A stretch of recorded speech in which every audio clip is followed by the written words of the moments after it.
So what happened to Pocahontas, aka Matoka?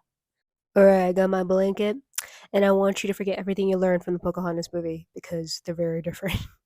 So here is the true story of Matoka.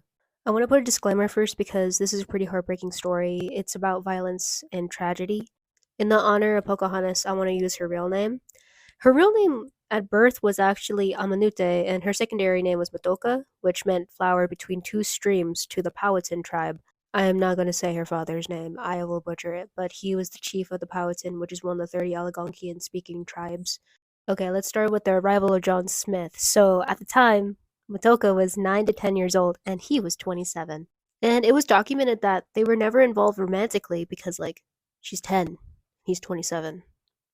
John Smith was actually feared by a lot of native children because he would like hold chiefs at gunpoint for supplies. And ooh, even one of my professors said that he like wrote a lot of journals of saying how many women fawned over him, which is kind of a little weird. He was a mm. There's even some evidence that she saved John Smith purely because of ceremonial reasons. That blows up the entire story pretty much. On a serious note, Motoko was actually one of our stolen sisters, which now today is referred to the missing and murdered Indigenous women movement. So, to get a better perspective here, this was the early 1600s, and tribes near the Werawokamo were very much in danger from the colonizers coming at this time. The English colonizers were targeting women and young girls to assault, and they were even planning on kidnapping Motoka because she was the chief's daughter. Sadly, she was captured, and her captors killed her husband, and she had to give up her firstborn child. She was around 15 or 16 at this time.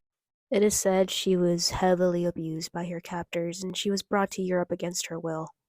Okay, I forgot to put in the husband's name. His name was Kokum. But there was this guy named Captain Samuel Argyle who sought to find Matoka and said that, oh, taking her would prevent further attacks by the indigenous tribes. And he traded a copper pot for her, and that's how much her life mattered. So once Motoko arrived in Europe, she gave birth to a son named Thomas.